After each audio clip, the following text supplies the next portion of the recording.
Hello बच्चों, चलिए प्रश्न को पढ़ते हैं। इसमें लिखा है एक धारावाही कुंडली दो एक समान आर त्रिज्या वाले अर्धवृत्तीय भागों को जोड़कर बनाया जाता है, जिसमें एक भाग एक्स वाई अक्ष के अनुदिश तथा दूसरा भाग एक्स जेड अक्ष के अनुदिश है।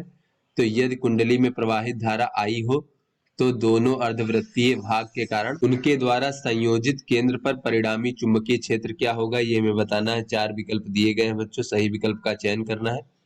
तो चलिए बच्चों, इस प्रश्न की मूल अवधारणा को हम देख लेते हैं। तो यहाँ पर बच्चों अगर हम देखें तो कोई हमारा बच्चों इस प्रकार से वृत्तीय धारावाही लूप है बच्चों इस प्रकार से, और इसमें प्रवाहित धारा बच्चों अगर आई है और इसकी त्रिज्या बच्चों अगर स्मॉल आर इस प्रकार से मान ले, तो इसके केंद्र पर जो चुंबकीय क्षेत्र का मान होगा बच्चों केंद्र पर, वो कितना हो जाएगा, केंद्र पर चुंबकीय क्षेत्र, तो ये B बराबर हो जाएगा म्यू नॉट भागे 2 और प्रवाहित धारा I भागे त्रिज्या R इस प्रकार से।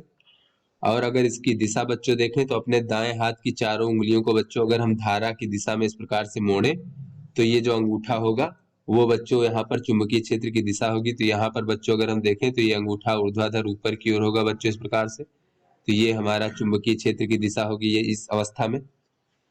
तो चलिए बच्चों अपने प्रश्न को हल करते हैं। तो यहाँ पर बच्चों कहा जा रहा है कि एक हमारी कुंडली है जो दो एक समान आर त्रिज्या वाले अर्धवृत्तीय भागों को जोड़कर बनाया जाता है बच्चों। तो इस प्रकार से बच्चों यहाँ पर हम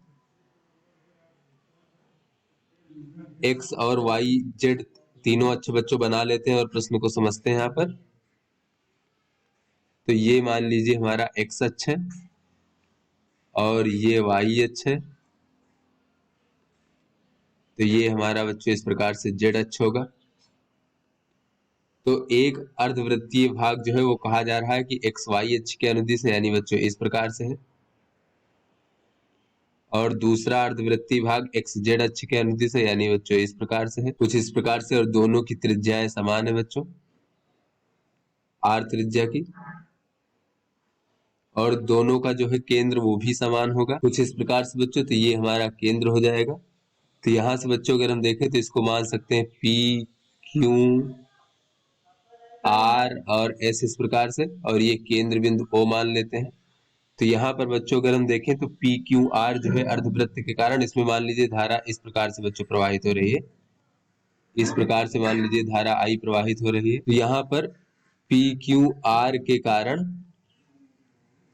जो केंद्र बिंदु ओ है, ओ पर चुंबकीय क्षेत्र जो हो जाएगा बच्चों इस प्रकार से, इसे हम B1 मान लेते हैं बच्चों। तो B1 बराबर हो जाएगा बच्चों, ये अर्धवृत्त है तो पूरे वृत्त के कारण अगर म्यू नॉट बटे 2 आई भागे आर है, तो अर्धवृत्त के कारण म्यू नॉट इसका आधा हो जाएगा बच्चों, म्यू नॉट भागे 4 हो जाएगा। तो हो जाएगा म्यू नॉट भागे 4 और आई भागे बच्चों इसकी त्रिज्या कैपिटल आर दिया गया है यहाँ प्रश्न में, इस प्रकार से हो जाएगा। और इसकी दिशा अगर हम बच्चों देखें तो ये पी क्यू आर में जो धारा की दिशा में अपने दाएं हाथ की चारों उंगलियों को मोड़ेंगे बच्चों, तो अंगूठे की दिशा जो होगी बच्चों उस दिशा में यहाँ पर चुंबकीय क्षेत्र की दिशा होगी। तो अंगूठे की दिशा बच्चों इस तरफ आएगी, इधर जेड अक्ष की ओर।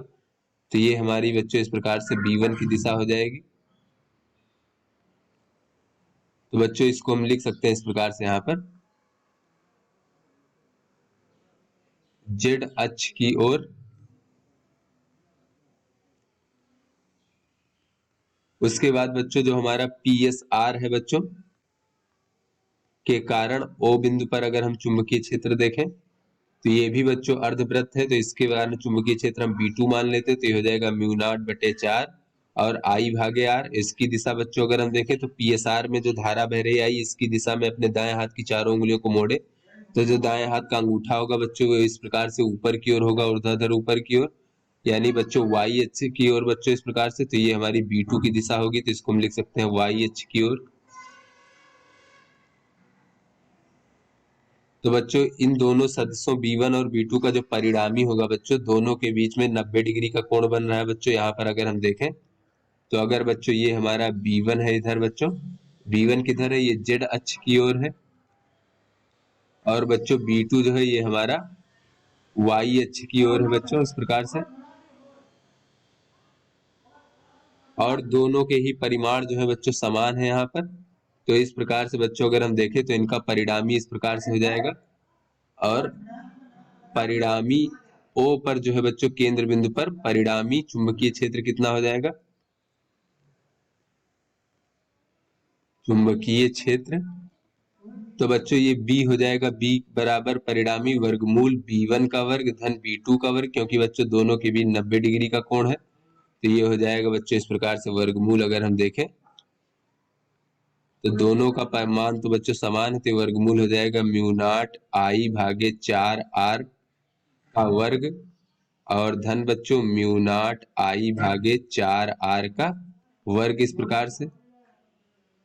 तो यहाँ से बच्चों अगर हम देखें तो हो जाएगा वर्गमूल 2 और म्यू नॉट I भागे 4R, तो बच्चों इसको हम कह सकते हैं म्यू नॉट I और 4 को लिख सकते हैं 2 गुणे 2, तो एक वर्गमूल 2 से वर्गमूल 2 कट जाएगा बच्चों, तो ये 2 वर्गमूल 2 बचेगा और R इस प्रकार से। तो अतः बच्चों अगर हम अपने विकल्पों को देखें तो ये जो हमारा A विकल्प है ये हमारा सही विकल्प है। तो आशा करते हैं आपको समझ में आ गया होगा। धन्यवाद।